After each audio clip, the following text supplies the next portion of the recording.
Salut à tous, c'est Christian Mythologie Astrale. Si vous m'avez trouvé, si vous êtes plutôt futé, et aujourd'hui on se retrouve dans un nouvel épisode de notre grande série qui est totalement imprévue. Franchement, pour être honnête, oui, j'avais prévu de revenir sur Mythologie Astrale, mais pas avec une série sur l'astrologie chrétienne. Donc je suis un peu partagé parce que pour moi la saison 4, elle a pas vraiment commencé.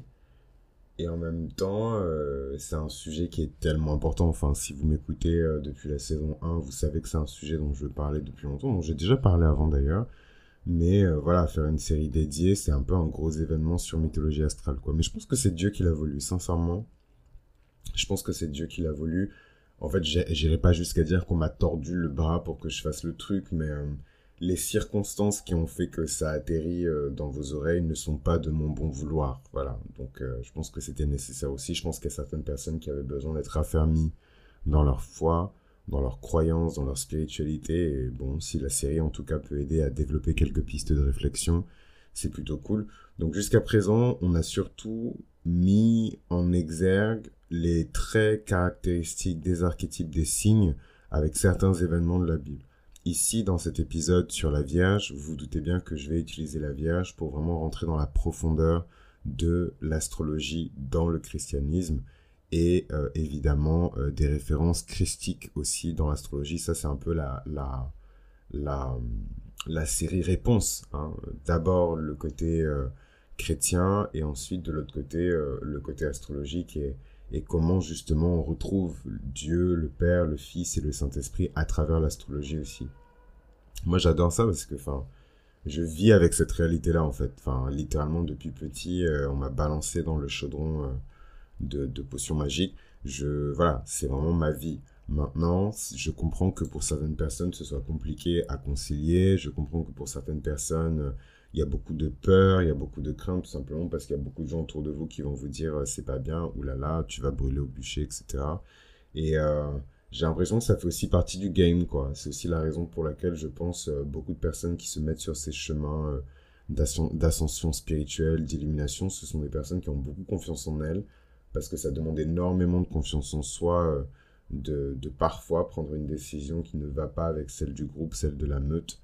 Moi, comme je vous l'ai dit, les grandes religions abrahamiques, pour moi, elles sont vraiment là pour garantir que même pour la personne qui n'est pas éduquée, même pour la personne qui est en situation de handicap, même pour la personne qui est pauvre, que le royaume de Dieu soit à portée de clic, à portée de main, à portée d'un coup de téléphone, quoi. Et donc, et ensuite, il y a tout le reste, c'est-à-dire nous, qui sont des personnes qui décident un petit peu, à la fois pour certains, de voyager dans cette espèce de paquebot géant qui est le christianisme, ou en tout cas l'église plutôt, et pour d'autres qui décident de tracer leur chemin seuls, quoi, et d'apprendre par eux-mêmes. Euh, ou en tout cas, pas forcément d'apprendre par eux-mêmes, parce que c'est Dieu qui enseigne, mais prendre une route qui est différente de celle de la culture de l'église. Enfin, je sais pas si vous vous rendez compte, enfin, c'est même pas l'église telle que Jésus en a parlé, quoi. Aujourd'hui, ce qui existe, c'est des corporations, et je dis pas que c'est une mauvaise chose, on a besoin de capital dans un monde capitaliste, mais voilà, quand on voit à quel point c'est éloigné, en tout cas, de la vision initiale, et qu'en plus de ça, il y a une culture qui a été créée par-dessus, on voit à quel point on est distant, en fait, au final, de cette notion-là. Donc, comme je vous l'ai dit au début de l'intro de l'épisode, jusqu'à présent, on était surtout sur de la mise en exergue et de la comparaison. Et là, dans cet épisode, on va vraiment parler d'astrologie chrétienne. Donc, parlons d'astrologie chrétienne et parlons de la relation étoilée de Marie avec les astres. Donc, moi, faut savoir que vraiment, enfin, c'est pas pour faire le mec, hein, mais vous vous doutez bien que si ce sont deux choses qui sont très présentes dans ma tête et que j'arrive à concilier facilement, c'est que ce sont des choses avec lesquelles je me suis réconcilié il y a longtemps. Moi, j'ai découvert l'astrologie en lisant la Bible, en fait. Littéralement. Littéralement. Et j'étais très petit parce que c'est parmi les premières fois où j'ai lu la Bible. Et comme par hasard, je suis tombé sur ce passage de l'Annonciation et de ce grand périple, en fait, qui est initié par les rois mages pour suivre, en fait, cette fameuse étoile de Dieu et arriver à destination et pouvoir louer, se mettre à genoux et vraiment révérer en fait celui qui est considéré comme l'incarnation de Dieu sur terre, quoi. Le roi du monde, le roi des rois, enfin Jésus-Christ de Nazareth. Euh, donc c'est vrai que pour commencer en tout cas par le début, euh, l'astrologie, quoi qu'il arrive, quoi qu'on en dise, est souvent considérée comme un domaine ésotérique, comme une science occulte qui est en contradiction totale avec les principes religieux, particulièrement dans le contexte du christianisme. Et donc, moi, je vais pas commencer à vous raconter des salades. Il y a des textes qui ont été écrits, c'est écrit noir sur blanc. Voilà, c'est compliqué de concilier les deux parce que l'astrologie est considérée, en tout cas en surface, comme des sciences occultes. En fait, on fait le boulot de Dieu alors qu'on n'est pas Dieu, quoi, concrètement. Ça, c'est la surface. Ensuite, il y a la réalité il y a la réalité des faits, en fait. Puisque l'histoire derrière va révéler des relations assez complexes, en fait, entre l'astrologie et la foi chrétienne. Et même si on poussait encore plus loin, on verrait en fait que de la même manière qu'il y a des traditions astronomiques religieuses, il y a également, comment dirais-je, une dimension du coup astrologique à toutes les autres religions abrahamiques en fait. C'est pas juste que le christianisme, les Arabes aussi ont leur propre astrologie, les Juifs aussi ont leur propre compréhension de l'astrologie. Et d'ailleurs, le truc qui est fun et drôle, c'est que moi je suis plus du côté de l'interprétation astrologique kabbalistique et donc basée sur la mystique juive plutôt que basée sur la mystique chrétienne qui est très spécifique, très riche, hein. Il y a beaucoup de textes, beaucoup de prières, beaucoup de révélations, beaucoup de contemplation. Voilà, c'est très riche, hein, le patrimoine en tout cas qui a été amassé par les astrologues chrétiens, enfin chrétiens je ne sais pas pour eux, mais en tout cas des astrologues qui étaient dans un contexte chrétien pendant le Moyen-Âge, etc. C'est indéniable. Mais en tout cas, moi, je suis plus du côté de la compréhension kabbalistique de l'astrologie, en fait. D'où le rapport que j'ai avec les planètes, d'où le rapport que j'ai avec les archétypes, mais ça, on aura l'occasion d'en parler. Donc ici, l'idée, c'est de vraiment explorer cette relation particulière, puisque en surface, tout est interdit, tout est condamné. Vous allez appuyer sur un bouton, vous allez prendre feu, vous allez brûler pour toujours. Dans les faits, c'est beaucoup plus complexe. Voilà, c'est beaucoup plus complexe. Et moi, j'inciterai jamais personne à faire des choses qui sont considérées comme mauvaises ou vraiment, comment dirais-je, basses aux yeux de Dieu. Maintenant, je vais jamais interdire aux gens d'apprendre. En fait, ça, c'est la moindre des choses qu'on puisse faire dans ce monde en perdition, c'est d'apprendre sur soi, de mieux se connaître et de mieux comprendre le monde aussi dans lequel on vit. Donc on va passer sur certains épisodes en fait de la Bible et globalement je vais quand même essayer de vous expliquer l'historique en fait, hein. C'est utiliser la Vierge comme prétexte pour vraiment faire un historique de la relation qui existe entre l'astrologie et le christianisme.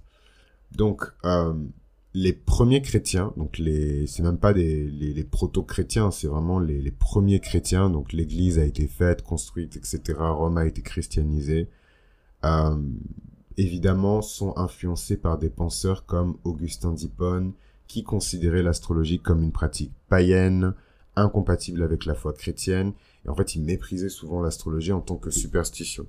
Et ce qui est important à garder à l'esprit, et ça j'en parle dans un livre, ouh là là, je suis en train d'écrire un livre incroyable, dans un livre que je suis en train d'écrire sur plein de sujets, mais surtout sur les sujets que j'aborde sur le podcast, il y a vraiment cette notion de superstitio chez les Romains qui est hyper importante. En fait, il y a la religion d'État qui est la religion romaine, avec le grand temple de Vesta, l'espèce d'altar dans lequel la flamme brûle et tout, la flamme de Rome, etc. Enfin, vraiment ce truc de religion d'État, c'est vraiment les Romains, bon, c'est pas les Romains qui l'ont inventé, faut pas déconner, mais en tout cas, les Romains l'ont poussé à leur paroxysme. Et tout ce qui sort de ça, du culte de Vénus, du culte de Mars, du culte de je ne sais qui, de Cérès, c'est dans la catégorie superstitio. Voilà. Du latin superstitio. Et superstitio, c'est le fétiche, quoi. C'est les babioles, c'est les trucs, on souffle dessus, ça fait de la magie. Enfin voilà quoi, c'est vraiment méprisé, enfin c'est le summum du mépris quoi. Quand on classe votre spiritualité dans la catégorie superstitio, c'est que vraiment, enfin vous avez aucune valeur et aux yeux de Rome et aux yeux de la société romaine et j'en passe, c'est les meilleurs quoi. Pourtant Rome à l'époque était un carrefour de religion, de spiritualité. C'était le centre du monde. C'est l'équivalent de... Rome à l'époque, c'est l'équivalent de New York aujourd'hui. Donc, vous vous doutez bien qu'il y avait plein de gens issus de spiritualités différentes. Mais il y avait vraiment ce truc où, voilà, c'est pas la religion d'État, c'est pas une religion de culture romaine, ou affiliée à des cultures qui sont proches de la culture romaine. C'est superstitieux. Donc, en gros, c'est poubelle, quoi. Euh, donc ça, c'est important à garder à l'esprit. Il faut aussi garder à l'esprit que les Romains, là où ils ont vraiment excellé, c'est pas les premiers à l'avoir fait. Hein. Je pense que les Chinois sont bien plus, comment dirais-je, forts en fait dans ça. Mais c'était l'idée qu'il y ait de puissants astrologues au sein même, en tout cas autour des sphères décisionnelles. En fait, il y a vraiment ce truc où la divination, mais là on est vraiment dans de la pure divination. Donc vraiment regarder les planètes, suivre les cycles, les commenter, compiler ces commentaires et ensuite les étudier siècle après siècle, c'est ça la base de l'astrologie. C'est pour ça qu'on dit souvent que c'est un cercle qui se répète, qui se répète, qui se répète. Euh,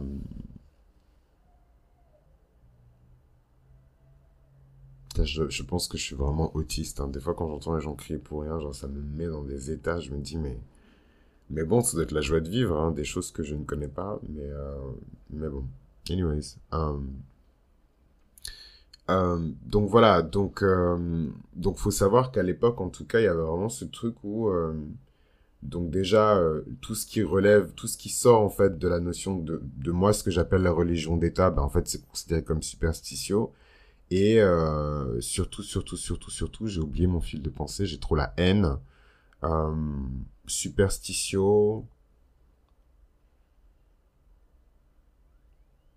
Ah oui, très important. En fait, les Romains ont poussé à leur paroxysme la divination, allez, on va dire ça, la divination politique un peu. Genre, en gros, euh, je suis politicien, mais dans mon cabinet, j'ai aussi un astrologue. Voilà. De même que dans mon cabinet aujourd'hui, j'ai un community manager.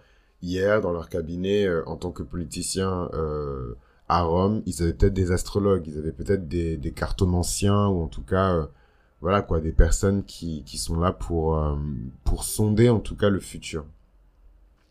L'âge d'or pour moi de tout ce qui a un lien avec... il y a tellement d'ambulances parce que je suis sûr que c'est des... Ce que Dieu me pardonne, c'est pas du tout agéiste, mais bon, c'est un fait. Chaque année, il y a des chiffres et tout qui sortent. Je suis sûr qu'il y a plein de vieux qui font des trucs de déshydratation, qui passent out et tout à cause de la chaleur. Déjà, moi, je suis en pleine forme ou pas. Pas maintenant en tout cas, mais bon, je suis censé être en pleine forme jeune, je fais du sport 5 fois par semaine, là, il est là, 34 degrés dans la tronche, je peux vous dire que sans clim, ça fait mal, quoi.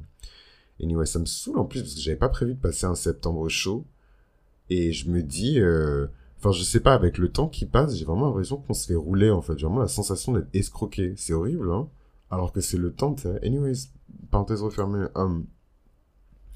donc l'âge d'or, en fait, c'est vraiment le Moyen Âge européen, occidental, hein, parce qu'il y a eu plusieurs Moyen Âge dans plein de cultures différentes. En tout cas, le Moyen Âge occidental, c'est là où l'astrologie, donc redécouverte des savoirs anciens, renaissance, et en fait, c'est vraiment là que l'astrologie a connu une réhabilitation dans certains cercles chrétiens.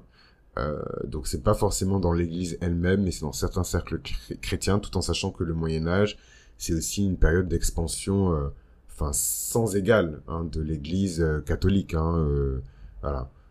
Les bateaux d'expédition vers le Nouveau Monde et les conquêtes et compagnie ne se sont pas financés tout seuls. Hein, et je vais m'arrêter là, mais voilà, c'est tout ça, là, les quêtes coloniales, la colonisation, l'esclavage, etc. Tous les premiers bateaux ne se sont pas financés tout seuls. Donc les concepts astrologiques ont été intégrés dans la théologie. Et l'astrologie a été utilisée pour expliquer des événements bibliques, comme par exemple la révélation de l'étoile de Bethléem. Et ça, je le sais, hein, que c'est pas le fait d'allier et de coupler l'astrologie avec comment dirais-je, ou en tout cas de voir une signification astrologique dans la révélation de l'étoile de Bethléem, donc cette fameuse étoile que les rois mages ont suivie jusqu'à arriver à Christ.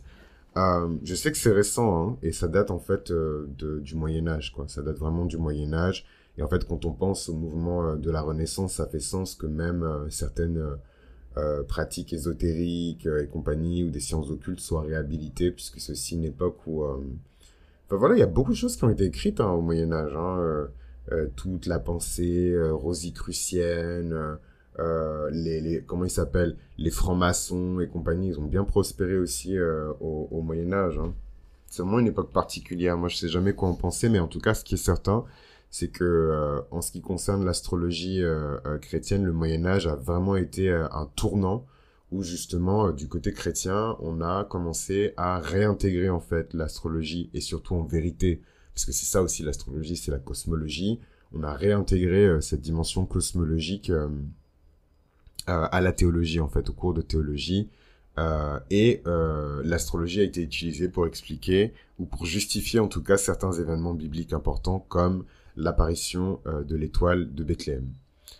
Euh, Parlons maintenant de Marie. Revenons à Marie parce que c'est aussi la superstar de cet épisode de la grande série sur l'astrologie chrétienne où on parle de la Vierge. Euh, Marie, pour beaucoup, et c'est hyper intéressant, elle est considérée comme une des étoiles du matin.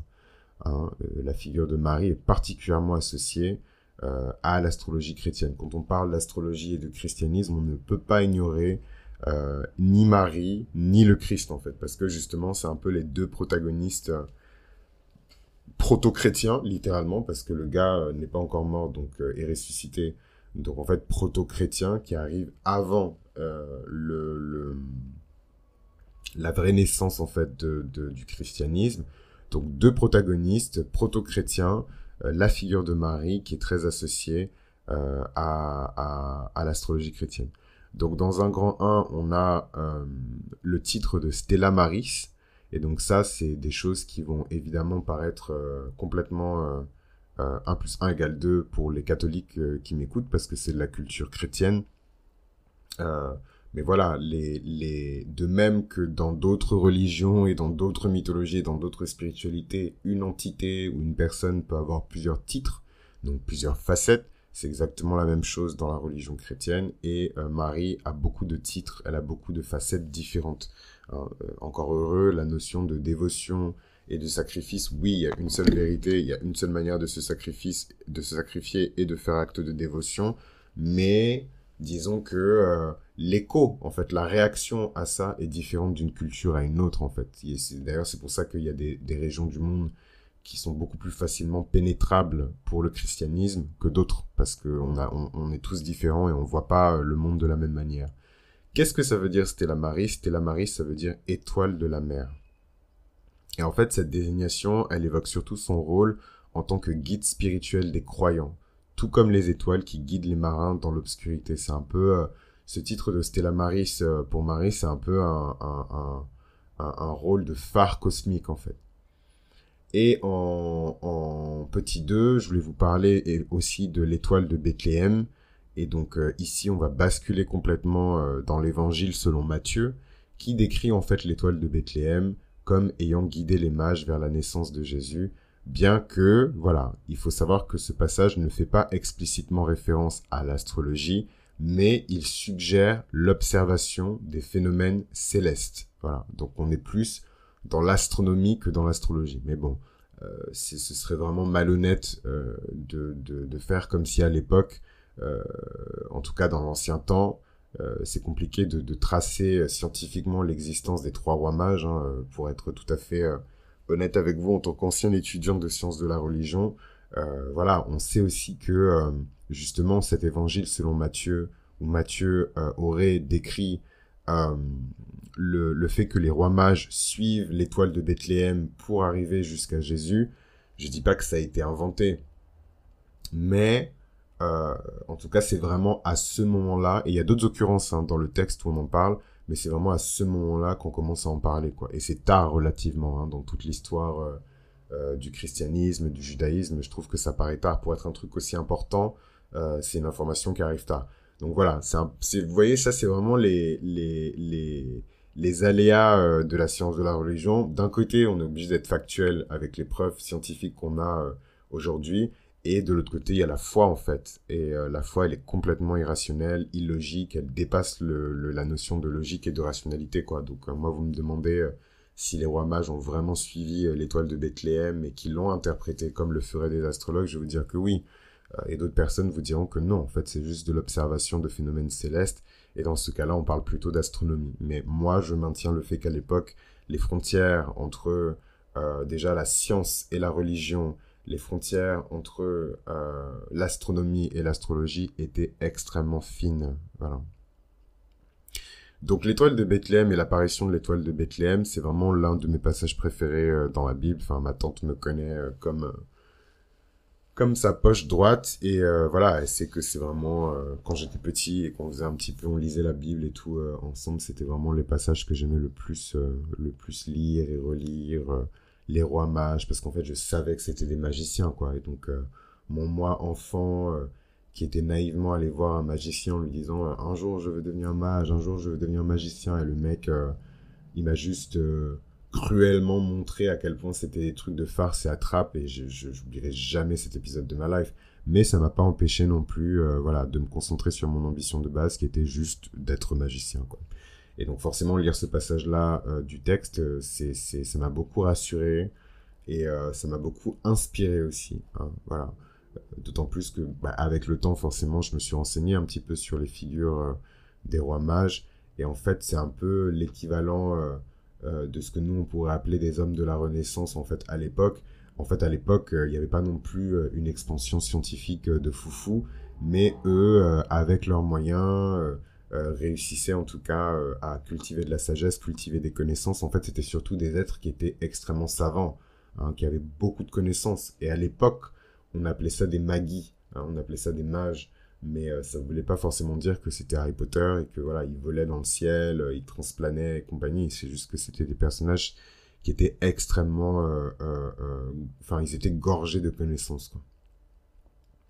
D'où le fait que beaucoup de rois, en fait, dans leur cour à l'époque, c'est encore le cas aujourd'hui, hein, et d'ailleurs, la notion de roi, elle a changé, mais le président aujourd'hui, enfin, on va vous mentir en vous disant non, la démocratie, etc.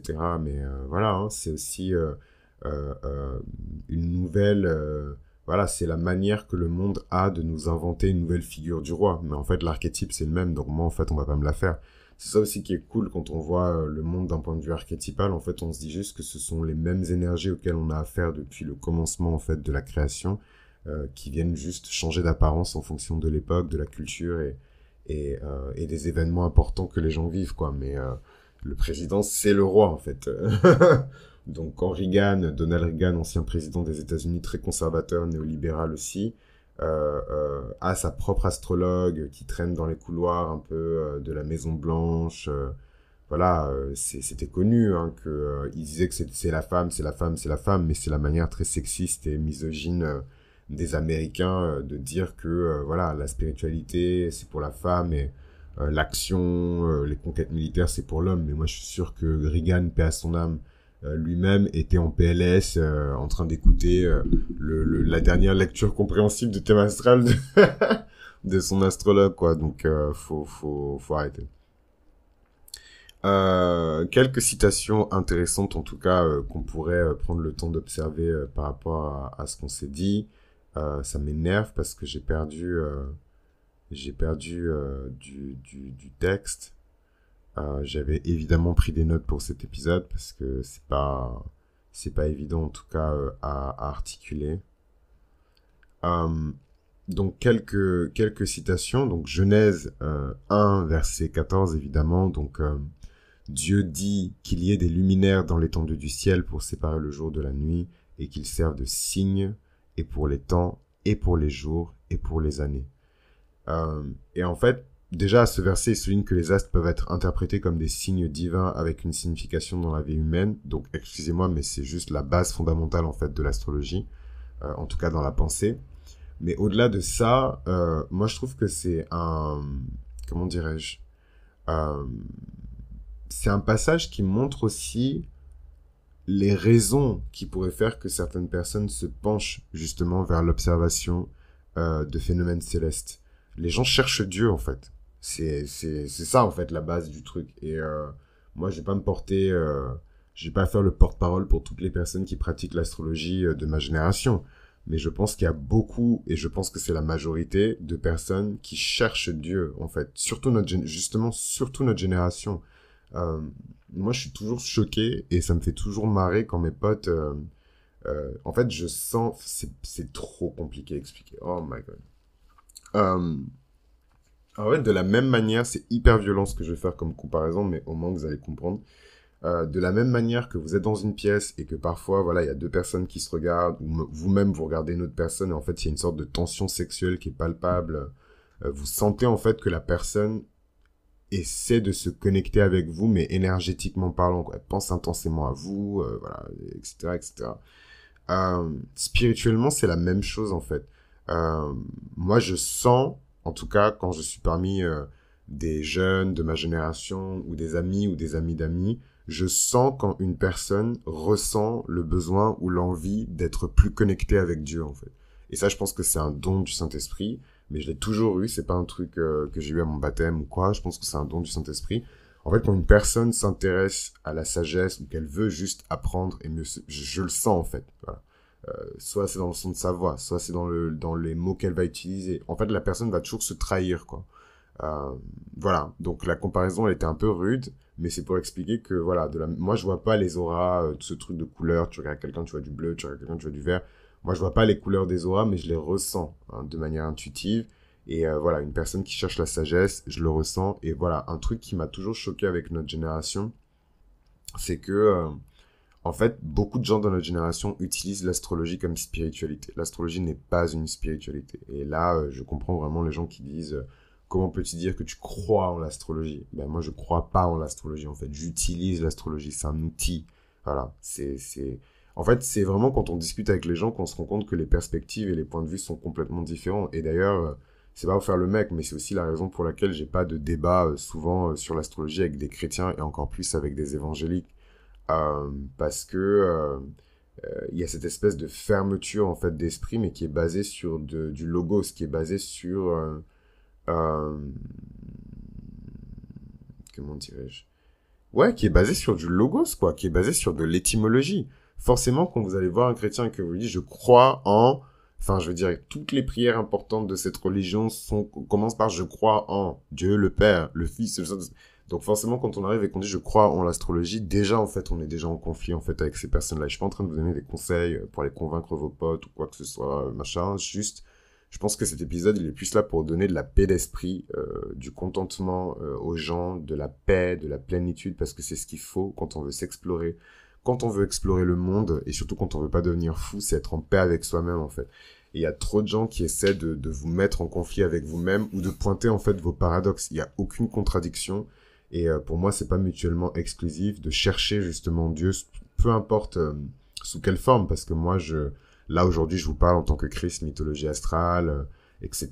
Mais comme je vous l'ai dit, moi, mon cheminement spirituel, il n'a pas commencé avec l'astrologie. L'astrologie, c'est un des modes d'expression et un des langages que j'utilise, mais parce que j'utilise un langage qui est plus ancien que l'astrologie et qui traduit en fait aussi cette réalité-là. Hein. Euh, donc je relis Genèse chapitre 1 verset 14.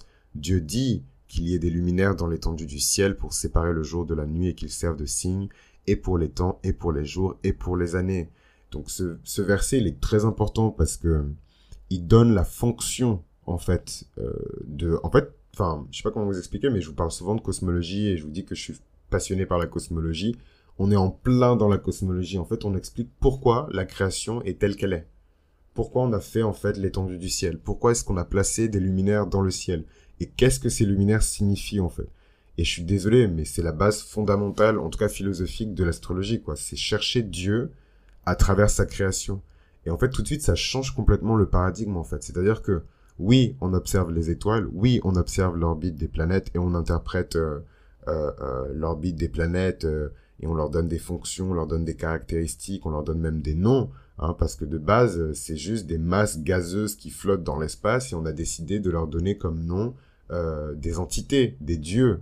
Et ça, je vais y arriver. Je sais pas quand est-ce que je vais y arriver d'ailleurs, mais sûrement dans l'épisode bonus. Mais je vais y arriver. Je vais parler aussi de ça, justement, le fait que en astrologie, ce soit quand même... Enfin voilà, la suprématie occidentale fait que même quand on regarde le ciel au loin, la réalité qu'on voit est teintée de culture occidentale. Hein, on regarde cette planète qui est magnifique, qui symbolise la beauté, la grâce, la perfection, la justice et l'harmonie. et on se dit en fait c'est Vénus. Sauf que forcément, si on se dit que c'est Vénus, l'information, l'énergie est teintée aussi de ce que Vénus représente dans le monde, dans la tête des gens, etc. Et voilà, c'est pas forcément le truc le plus neutre, en tout cas, qui puisse exister, quoi. Et au-delà d'être neutre, Vénus est considérée comme une divinité païenne. D'ailleurs, elle est diabolisée dans beaucoup de cultures chrétiennes. Donc forcément, ça vous dit aussi beaucoup de choses sur le positionnement de tout ça, quoi. Donc voilà, c'était très important pour moi et sincèrement, juste ce verset-là, Genèse 1, verset 14, je pourrais le commenter pendant 2h50. Il y a trop de choses en fait dans ce verset, mais restons en tout cas sur la conclusion suivante qui est que c'est vraiment un verset qui invite à considérer les astres comme des signes divins ayant un rôle à jouer dans l'histoire humaine et dans la compréhension de notre environnement, en fait. Dès le départ, qu'il y ait des luminaires dans l'étendue du ciel pour séparer le jour de la nuit qui servent de signe et pour les temps et pour les jours. Donc, en fait, dès le départ, on vous dit que on utilisera le cycle de la lune pour compter les jours, on utilisera le cycle du soleil pour calculer machin. Et ça, c'est la base fondamentale de l'astrologie, quoi. Donc, on y est déjà, quoi. Ensuite, on a Luc 21, verset 25. Pareil, c'est un de mes passages préférés.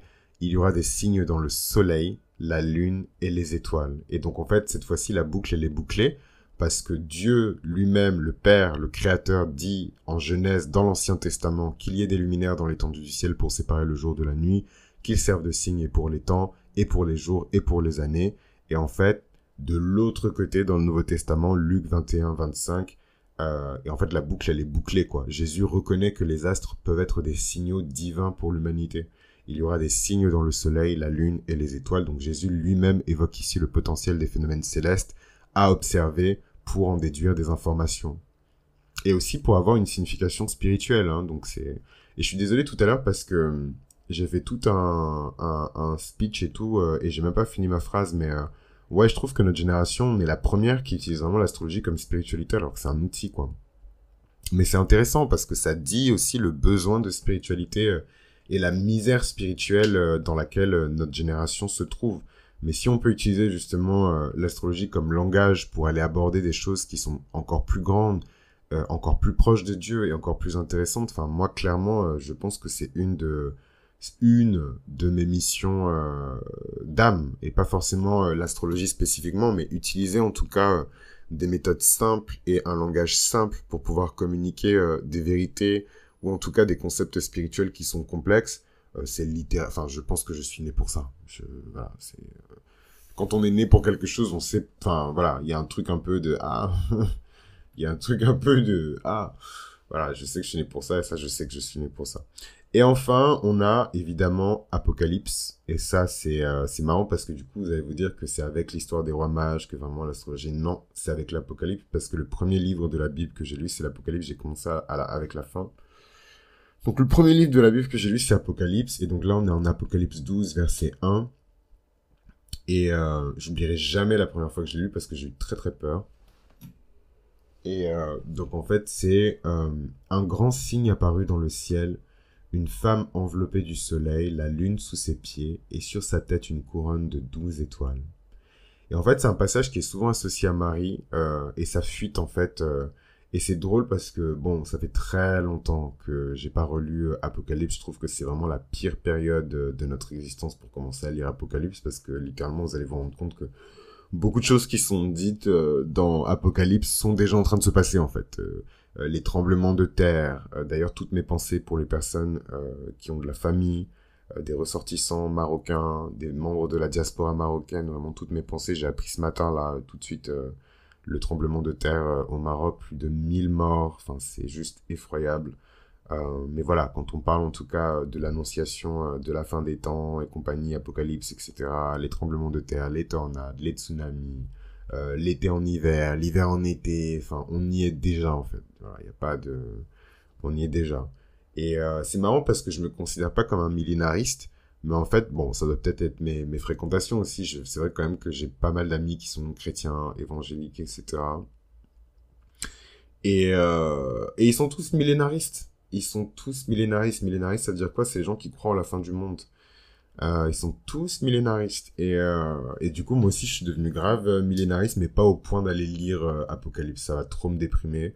Je me souviens de la première fois où je l'ai lu, j'étais pétrifié. Je me suis dit, mais qui est cette femme? Et qui est le dragon qui la poursuit? Et pourquoi il la poursuit? Et elle va bientôt donner vie, mais elle va donner vie à qui? Enfin, moi, je lisais la Bible, en fait. J'étais même pas familier comme ça avec le Christ. Hein. Je lisais la Bible, frère. Et seul en plus. Hein. En tout cas, quand j'ai commencé à lire seul et tout. J'oublierai jamais, c'était la Bible de ma grand-mère. Et je lisais seul, un peu en cachette et tout. Et j'essayais de comprendre et de déchiffrer, quoi. Franchement, ma grand-mère, elle était encore là. Elle était encore vivante. Elle est morte en 2007. Je suis en 95. Ouais, j'avais 12 ans, non? Je crois, non? Je sais plus. 11 ans, 12 ans. Mais un peu avant quand même, j'ai lu un peu avant. Oui, oui, j'ai carrément lu avant en fait, j'ai lu 3 ans avant, donc plutôt 9 ans, 9 10 ans je pense. Anyway, c'est pas important. Mais voilà, ce verset, il évoque une image cosmique qui montre en fait que euh, même les astres jouent un rôle en fait dans la spiritualité chrétienne, parce que je sais pas comment expliquer. Euh, hmm, je saurais même pas comment bien décrire, mais en tout cas, ce qui est certain, c'est que la Bible a une manière particulière de communiquer, en fait. Il y a beaucoup de mots-images, il y a beaucoup de métaphores qui sont extrêmement complexes, il y a beaucoup de comparaisons, il y a beaucoup d'allitérations. De manière générale, la Bible, même si on veut se former en tant qu'auteur, et franchement, co-manifester ça avec moi si un jour j'ai la grâce de pouvoir enseigner l'écriture en se basant sur la Bible, ou voilà, écrire en s'inspirant de la Bible, franchement, je serais le plus heureux, je pourrais mourir en paix. Genre là, vraiment, la boucle, elle est bouclée, toutes les tendances de ma personnalité sont comblées. Voilà, et si en plus de ça, je le fais de manière cool et authentique, c'est encore mieux. Mais ouais, qu'est-ce que je voulais vous dire par rapport à tout ça? Ouais, beaucoup de mots-images, beaucoup de figures de style, en fait, dans la Bible. Donc, il n'y a rien qui est fait par hasard. Et en fait, si on vous dit un grand signe est apparu dans le ciel, une femme enveloppée du soleil, la lune sous ses pieds, enfin, je sais pas comment vous expliquer, mais en fait, nous, on lit la Bible de manière littérale. Mais en fait, la MIF, c'est un texte qui a été écrit et réécrit pendant des milliers d'années, en fait, littéralement, quoi. Au moins deux, en tout cas. Bon, je sais pas comment vous expliquer, mais vous lisez pas le journal, quoi. Chaque chose qui est écrite a une valeur, chaque chose qui est écrite a un code, une valeur numéraire. Enfin, il y a beaucoup de choses qui sont derrière de simples paroles. Donc en fait, quand on dit un grand signe apparu dans le ciel, une femme enveloppée du soleil, la lune sous ses pieds, même dans le style d'écriture, ça ressemble en fait à une prophétie. Et d'ailleurs, je vais lire en fait le passage, pas en entier, mais je vais lire un peu plus pour que vous ayez un peu plus de contexte, parce que pour les gens qui n'ont pas lu ce passage, euh, c'est compliqué. C'est marrant parce que le premier résultat quand je tape ça, juste donnez-moi mon verset en fait. Non, non, c'est plein de sites catholiques qui sont genre anti-protestants, en mode voilà, c'est le signe, en gros que ce passage-là de l'Apocalypse, c'est le signe de la divinité de Marie en fait. Et d'ailleurs c'est hyper intéressant parce que c'est vrai. C'est un peu vrai quand même. C'est un peu vrai. Après, bon, c'est plus complexe que ça. C'est plus complexe que ça parce que moi, j'ai l'impression que c'était vraiment dit comme une prophétie ou comme une forme de, je sais pas comment expliquer, en fait. Presque comme un rêve ou une projection, en fait. J'ai pas, après, faut voir en termes de timeline et de comment le temps s'écoule et tout. Moi, ça fait longtemps que j'ai pas lu Apocalypse, hein, mais bon. En tout cas, euh, c'est important de lire le passage en entier. Comme ça, oh là là, mais n'importe quoi. Mais les gens, en plus, ils ont des virus sur leur site. C'est important de lire le passage en entier, en fait. Mais vous savez quoi, man, je vais sortir ma Bible. La Bible, j'ai même pas besoin de... On est en Apocalypse. J'ai même pas besoin de ça, frère. J'ai ma bonne vieille Bible. Ma bonne vieille Bible. Celle-là, c'est ma mère qui me l'a prise. Ma bonne vieille Bible, frère. Alors, juste Là, c'est pas de la technologie, donc soyez patient le temps que je retrouve le bon passage. Apocalypse 12, verset 1. Putain, c'est ouf, j'ai ouvert pile au bon endroit, genre, juste à une page près. Vision de la femme et du dragon. Donc, c'est un peu ce que je vous disais, c'est une vision. Mais en même temps, ça fait sens puisque tout le truc de l'Apocalypse, c'est une vision. Euh, mais c'est trop beau parce que, justement, en tant qu'ancien étudiant en sciences de la religion, et même pour les amateurs qui ont étudié plein de mythes et plein de... Ce passage-là en particulier, je trouve que c'est vraiment un passage qui connecte le christianisme avec tout le reste, en fait. Tout le reste.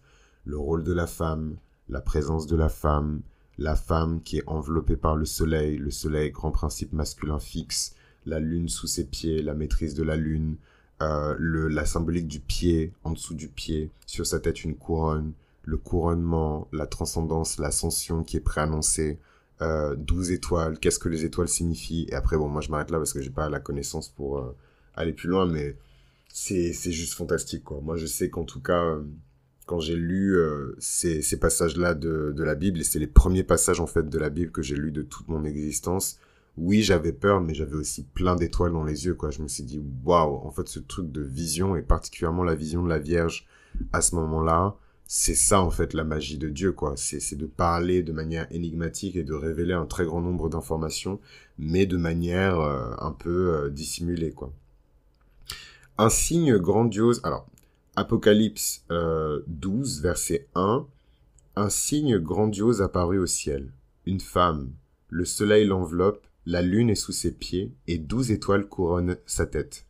Elle est enceinte et crie dans les douleurs et le travail de l'enfantement. Puis un second signe apparut au ciel. Un énorme dragon rouge-feu à 7 têtes et 10 cornes, chaque tête surmontée d'un diadème. Sa queue balaie le tiers des étoiles du ciel et les précipite sur la terre. Il y a tellement de choses à dire juste sur ce passage-là. Donc là, j'ai continué, j'ai fait verset 1, 2 et 3. Et en fait, et verset 4 aussi avec sa queue qui balaie le tiers des étoiles. Parce que c'est trop complexe. Je pense que c'est trop complexe pour cet épisode-là. On va pas s'égarer. Mais en tout cas, n'hésitez pas à lire cet épisode-là. Moi, c'est vraiment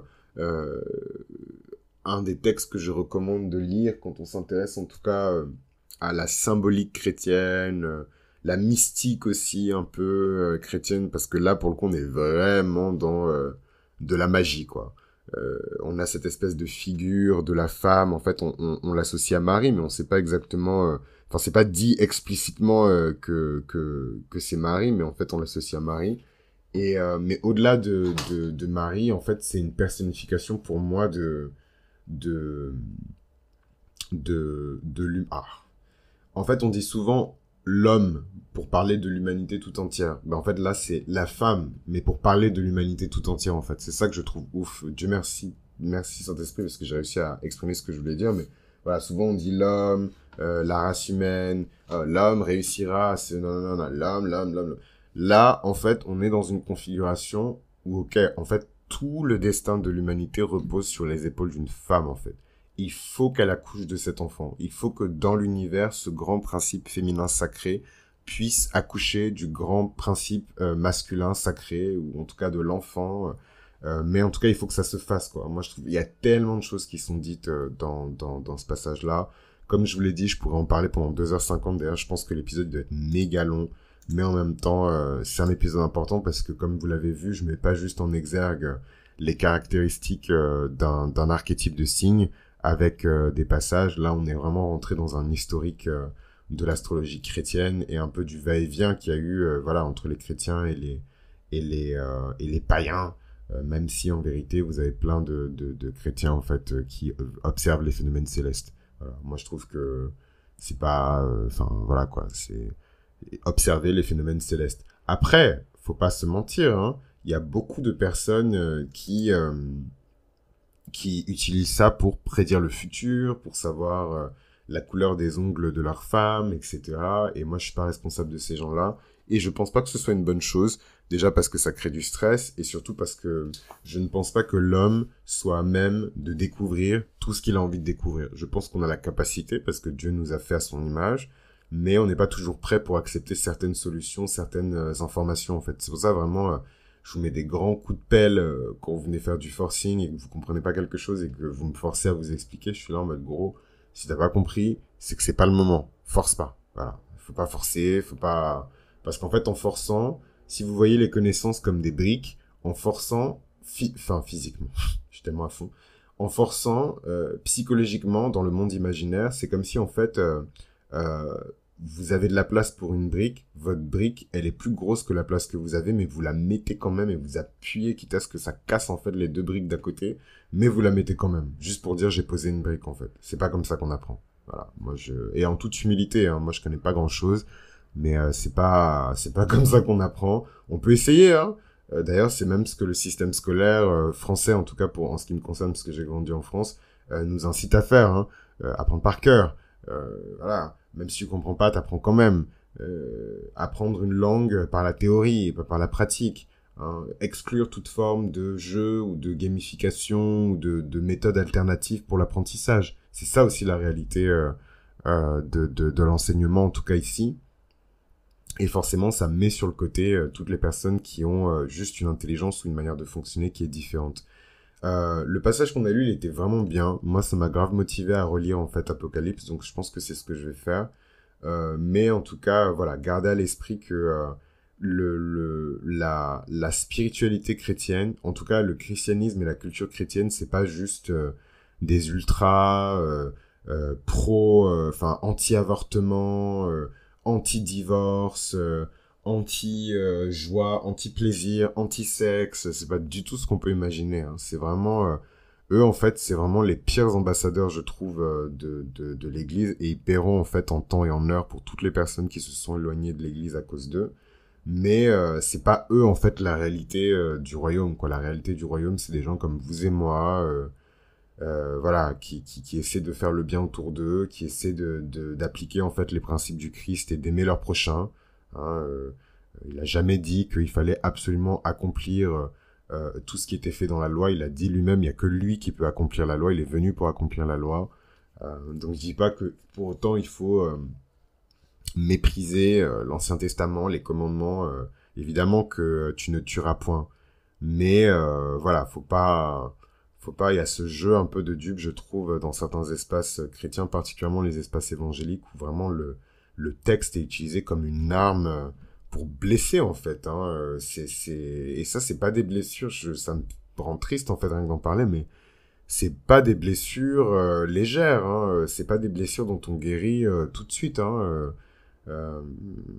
Voilà. Et moi, je suis passé par là, hein. Dieu merci, j'ai jamais eu... comme dans certaines familles très chrétiennes, un espèce de conseil de discipline spirituelle où on commence à me mettre de l'eau salée dans les yeux, ou vouloir m'exorciser parce que je m'intéresse à des sciences occultes. Au contraire, je viens d'une famille déjà qui pratique les sciences occultes, donc forcément ça aide. Et ça, c'est l'un des plus grands dons qui m'a été fait. Mais au-delà de ça, voilà, il y a une forme de respect aussi, du désir de vouloir savoir plus. Alors qu'en fait, dans certains espaces...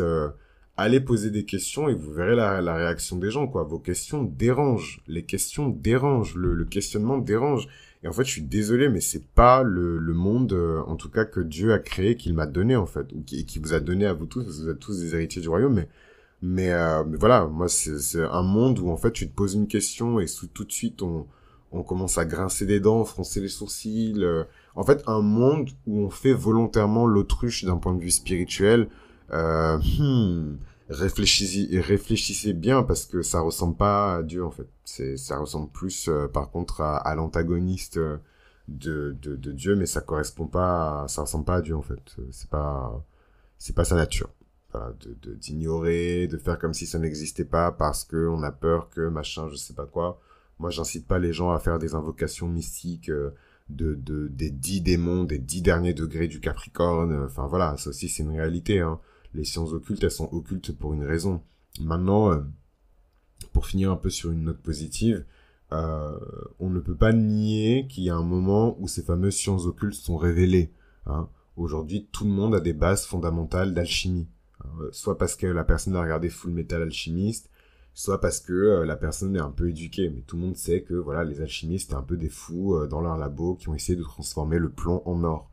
à l'époque, oui, c'était sûrement une perception qui était dans l'air, mais on parle de personnes qui ne sont pas éduquées, qui ne savent même pas lire. Enfin voilà, donc à mon avis, c'était pas une information qui était courante. Je pense qu'il y a certains moments où les sciences qui sont considérées comme occultes, ou en tout cas les éléments qui sont considérés comme occultes, sont révélés. Et quelque part, est-ce que c'est pas la grande leçon de toute l'ère du poisson qui commence justement avec la naissance du Christ et qui est censée se terminer, suspense, on verra, avec l'arrivée de l'Antichrist. Pour moi, c'est ça en fait. Enfin, c'est la caractéristique principale de cette ère du poisson qui est que le divin plonge dans l'eau cosmique, puis ressort de l'eau, puis replonge dans l'eau cosmique, puis ressort de l'eau. Et voilà, on a un peu ce truc j'allais dire yin-yang, mais plutôt une énergie très yin en fait, hein. Féminine, sacrée, belle, c'est l'énergie du poisson, connectée à Dieu, infini, dans son amour, dans sa compassion, dans sa magie, qui se révèle et qui se cache. Voilà. Moi, je pense que on verra hein, les 1000 prochaines années et compagnie, mais on aura été, je pense, parmi les générations qui auront vraiment vécu la révélation de beaucoup de sciences occultes. Vous vous rendez pas compte. La numérologie est considérée comme une science occulte. L'astrologie est considérée comme une science occulte. Vous allez hurler, mais en vérité, la météorologie est considérée comme une science occulte. Mais c'est tellement rentré dans les mœurs que aujourd'hui, voilà, on pourra pas vous dire, oh, tu regardes la météo dans 2 semaines pour vérifier que machin, je sais pas quoi. Il y a personne qui va vous dire que c'est diabolique. Pourtant, c'est exactement le même mécanisme que t'ailles regarder s'il pleut ou pas, ou que t'ailles regarder si tu vas avoir un accident ou pas. Excuse-moi, mais tu vas regarder dans le futur, en fait. C'est de la divination aussi. Pour ton propre confort personnel, pas pour la gloire de Dieu en plus. Hein. C'est est-ce que je vais porter un truc fuchsia ou est-ce que je vais mettre une veste parce qu'il y aura un orage, etc. C'est la même chose. Et la météorologie aussi, dans son propre contexte, est considérée comme une science occulte. La fabrication d'armes est considérée comme une science occulte. Le maquillage et toute forme de cosmétique qui permet de dissimuler une réalité et la cacher derrière une autre réalité qui est fausse, c'est aussi considéré comme une science occulte qui est hautement condamnée. Si on suit en fait la spiritualité et la culture chrétienne, ce sont des démons hein, qui ont transmis ces connaissances-là à l'humanité, justement lorsque il y avait cette cohabitation et cette espèce de correspondance entre des femmes de la terre et des démons du ciel, en tout cas jadis, qui ont copulé pour former des géants en fait, qui ont eux-mêmes été rasés par le déluge, voilà. Mais ça change absolument rien au fait que la création d'armes, la fabrication d'armes, le maquillage et plein d'autres choses, hein, des choses qui sont vraiment complètement ancrées dans votre quotidien, qui sont considérées comme des sciences occultes, qui sont considérées comme des enseignements démoniaques pour pouvoir arriver à ses fins et pas pour faire la gloire de Dieu. Donc le maquillage, excusez-moi, hein, mais on peut tourner ça comme on veut, c'est pas pour la gloire de Dieu, c'est pour sa gloire personnelle. La fabrication d'armes, c'est pas pour la gloire de Dieu non plus.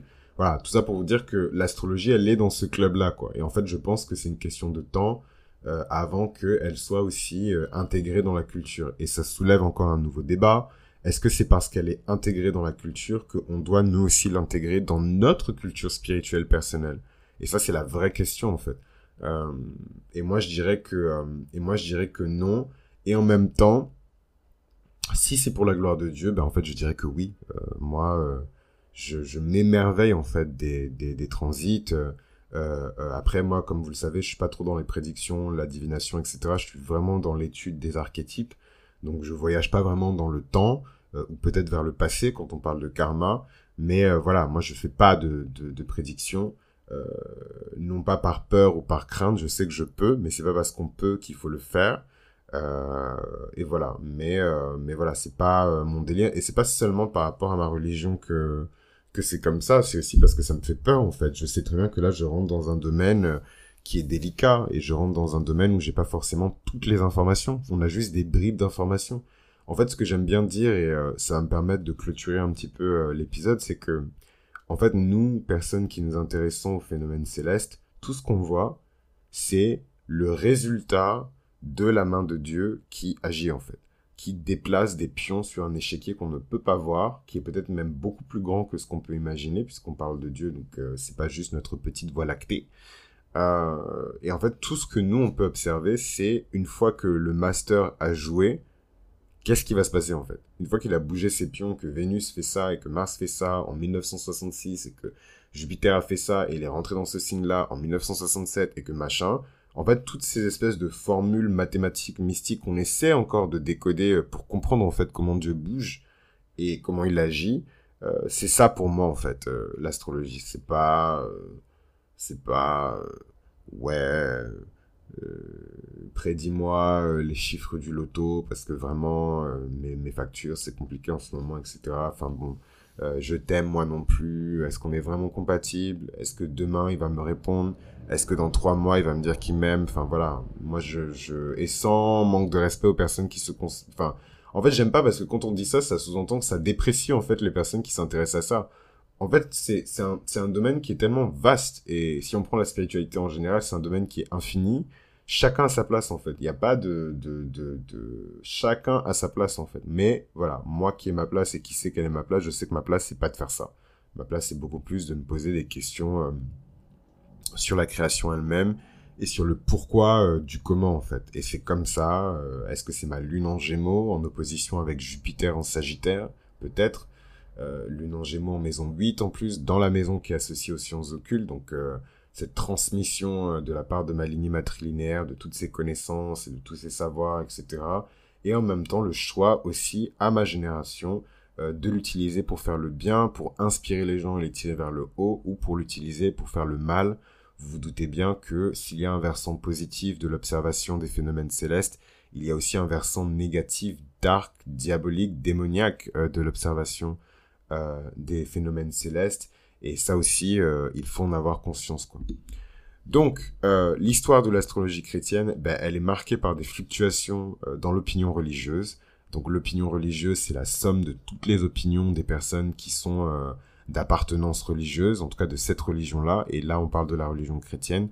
Marie, en tant qu'étoile de la mer, Stella Maris, incarne l'idée que la foi chrétienne est elle-même une navigation dans les eaux cosmiques de la croyance, hein, vraiment le thème de l'eau, le thème du poisson, le thème de voilà, encore une fois, Marie, étoile de la mer, Stella Maris, c'est quelque chose qui revient souvent en fait dans la culture chrétienne et dans l'identité même culturelle chrétienne.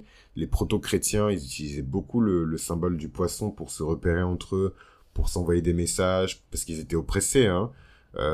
Donc voilà, c'est vraiment une symbolique qui est très importante. Les références bibliques qu'on a vues ensemble, elles suggèrent en tout cas que les astres, le soleil, la lune, les étoiles peuvent avoir une signification spirituelle et que c'est pas juste random et des grosses boules de gaz qui se déplacent en fait au-dessus de nos têtes. Elles ont une dimension spirituelle, elles ont une signification spirituelle et il faut l'étudier ou en tout cas essayer de la comprendre. Parce que si elles ont cette charge-là, ça veut dire que le divin est aussi à travers, en tout cas, peut aussi être observé à travers l'orbite de Mars, de Jupiter, de Vénus, ou à travers les mouvements de certaines étoiles. Et donc, en fin de compte, la relation entre l'astrologie et le christianisme reste complexe. Et d'ailleurs, là, j'ai vraiment, l'épisode, il dure presque 1 heure, mais j'ai vraiment balayé la surface. Et continue de susciter de la réflexion. Et en fait, cette exploration, elle nous rappelle surtout que dans cet univers infini, il y a toujours quelque chose de plus à découvrir, même au-dessus de nous, dans le ciel étoilé, de la foi et de l'astrologie. Si cet épisode vous a plu, n'hésitez pas à vous abonner à Mythologie Astrale sur Instagram ou à commander directement votre lecture compréhensible de thème astral via la boutique.